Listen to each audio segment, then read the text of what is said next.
Shalom y bendiciones, amados. Estoy aquí en una esquinita de mi casa para hablar hoy de Hechos capítulo 15.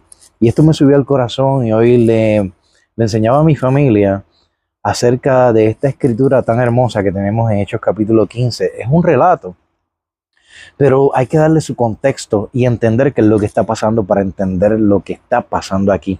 Porque donde vamos a hacer hincapié, donde vamos a finalizar es en entender esos 4 mandamientos que nos dieron a la iglesia moderna aquí en Hechos capítulo 15. No sé si ustedes se recuerdan de esos 4 mandamientos, ¿no? Abstenerse de ídolos, de sangre, de ahogado, de fornicación. Todo eso es Nuevo Testamento. Entonces lo que estamos predicando es el Nuevo Testamento. Pero queremos ponerlo en contexto. Yo quiero ponerlo en contexto. Y cuando digo queremos, somos yo y el Espíritu Santo. Siempre el Espíritu Santo delante, claro está. Porque es Él quien nos enseña, quien nos lleva a toda verdad. Y la unción que Él pone en nuestras vidas es verdadera y no es mentira. Por lo tanto, no tenemos necesidad de que nadie nos enseñe, así como Él nos enseña todas las cosas. Jesús, Él es nuestro maestro. Él es nuestro guía. Él es su espíritu el que está en nosotros. Entonces, siendo Él nuestro maestro y siendo Él nuestro guía y nuestro pastor, el pastor de nuestras almas, y no estoy haciendo, ¿verdad?, una declaración de que usted no debe seguir a su pastor. Usted debe analizar si lo que le enseñan en su iglesia está de acuerdo con las escrituras, como hacían los deberes. Eso es todo. Ahora, vamos a analizar Hechos capítulo 15, pero en su contexto. Y lo voy a resumir para hacerlo breve. Había una situación que se había dado, ¿no? Habían unos hermanos que subieron a predicarle a esta congregación que si no se circuncidaban no podían ser salvos. Ese es el asunto. Entonces, Pablo y Bernabé tienen una contienda con estas personas y deciden pues llevar el asunto a Jerusalén, porque en Jerusalén es donde estaba pues, la sinagoga principal. Y de paso quiero enseñar lo que significa la palabra sinagoga. Sinagoga es el centro de reunión, es el equivalente a lo que hoy sería una congregación o una iglesia.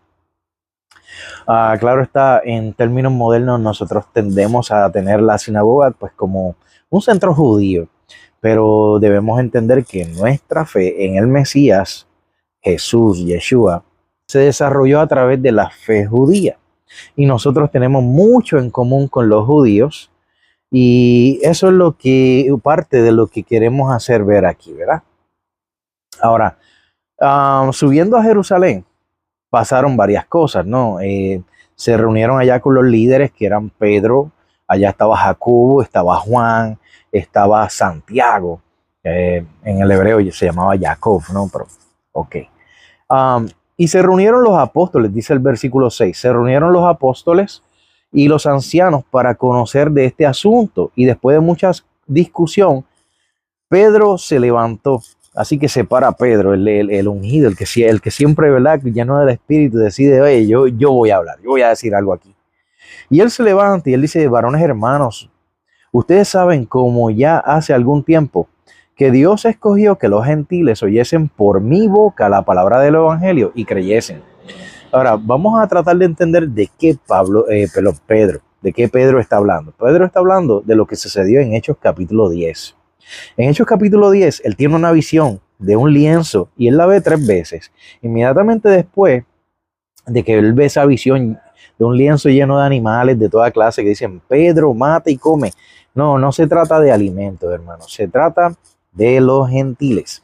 Inmediatamente después, 3 gentiles llegan a su hogar diciéndole, nuestro amo recibió un mensaje de un ángel y ese ángel le dijo que viniera a casa de este Simón Pedro, un judío, el cual le va a enseñar cómo ser salvo. Así que Pedro agarra a otros 6 judíos y decide ir para allá. Pero él va por la visión, porque en aquel tiempo Pedro aún no entendía que la salvación también era para los gentiles. Pensaba que solamente era para el pueblo judío. Así que cuando llega a casa de Cornelio, que era un romano, Cornelio, dice la escritura, que él era un hombre piadoso, que él hacía ofrendas, que él oraba. E incluso se le había aparecido un ángel, ¿no? Entonces, Pedro le predica el evangelio y ellos son salvos desde ese momento. Entonces, ahí fue cuando Pedro se dio cuenta de que Dios no estaba haciendo acepción entre judíos y gentiles. Dios no hace acepción de personas. La salvación era tanto para unos como para otros. En las cartas de Pablo, Pablo lo explica con bastante detalle, ¿verdad? Pero en el relato del libro de los Hechos nos está dando un espacio cronológico, y si estudiamos el libro de los Hechos junto con las cartas de Pablo, podremos entender muchas de las cartas de Pablo. En el versículo 8 dice, y Dios conoce los corazones, les dio testimonio dándoles el Espíritu Santo, lo mismo que a nosotros, y ninguna diferencia hizo entre nosotros y ellos, purificando por la fe sus corazones. Ahora pues, ¿por qué tientan a Dios poniendo sobre la cerviz de los discípulos un yugo que ni nosotros ni nuestros padres hemos podido llevar?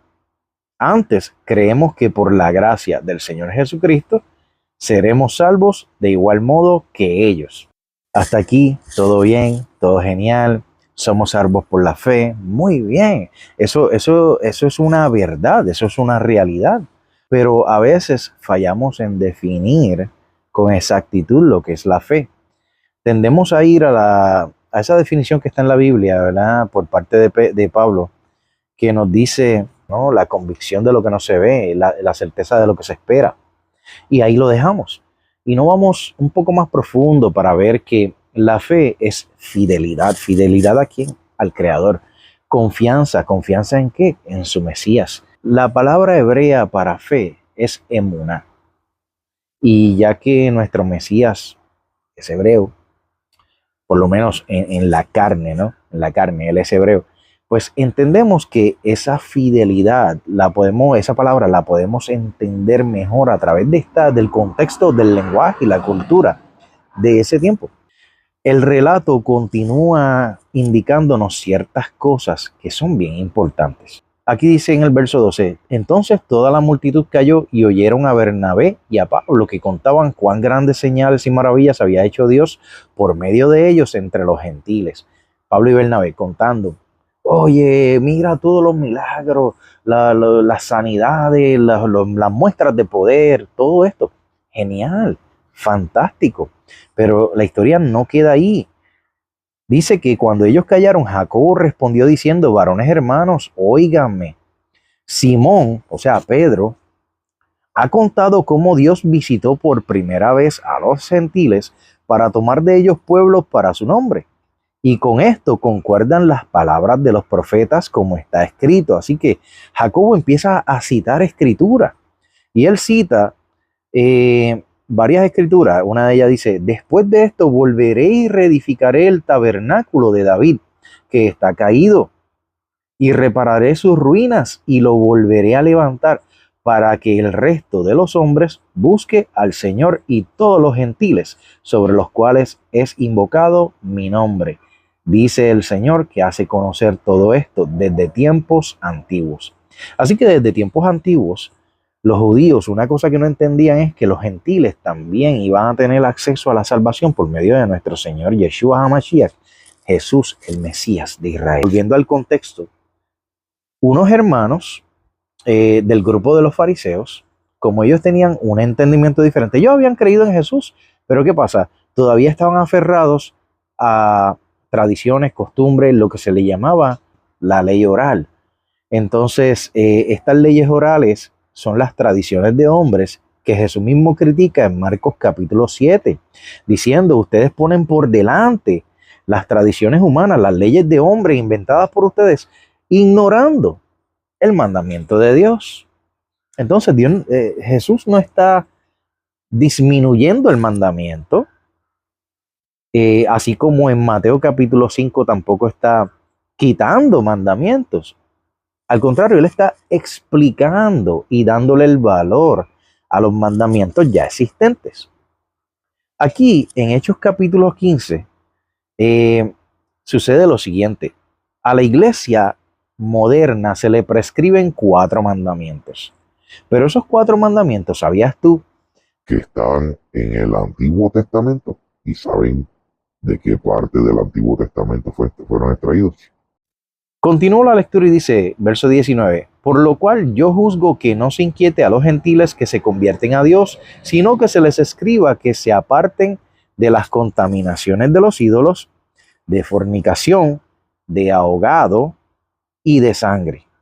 Porque Moisés desde tiempos antiguos tiene en cada ciudad quien lo predique en las sinagogas donde es leído cada día de reposo. Aquí hago una pausa para aclarar lo siguiente.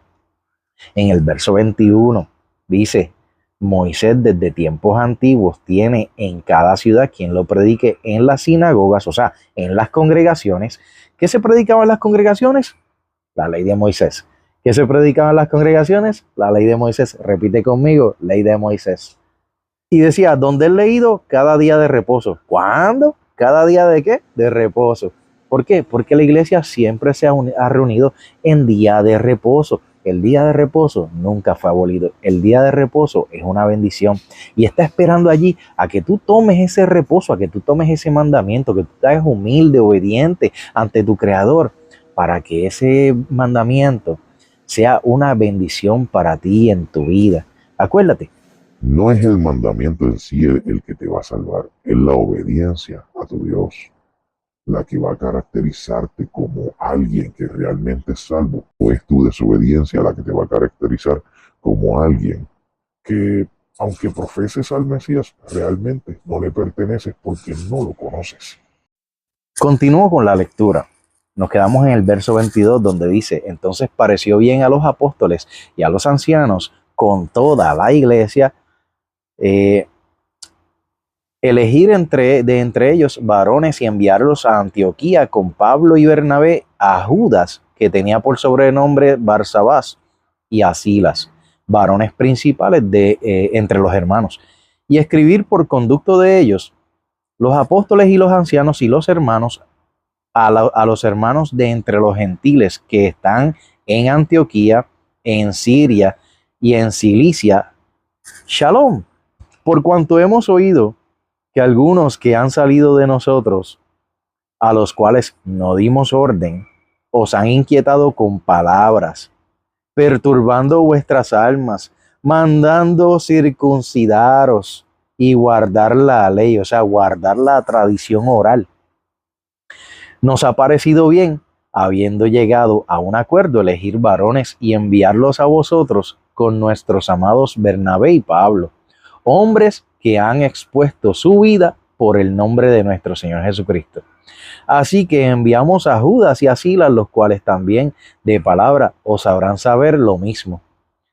Porque ha parecido bien al Espíritu Santo y a nosotros no imponeros ninguna carga más que estas cosas necesarias. Acuérdate, los apóstoles dijeron que son necesarios y también dijeron que al Ruach HaKodesh, el Espíritu Santo, le pareció bien prescribirte a ti y a mí estos mandamientos necesarios. Que os abstengáis de lo sacrificado a los ídolos. Hay que cuidarse mucho de eso. Mucha gente no hace esa distinción y comen cualquier cosa, lo que le presenten y en cualquier lugar, sin ponerse a pensar de dónde viene esa comida, qué proceso pasó. A veces, para dar un ejemplo, Donas marca vudú. hay unas donas marca vudú. Eso no se come, eso es sacrificado a ídolos, está publicado en la marca. de lo sacrificado a los ídolos, de sangre. No se debe comer sangre, hay una razón para eso.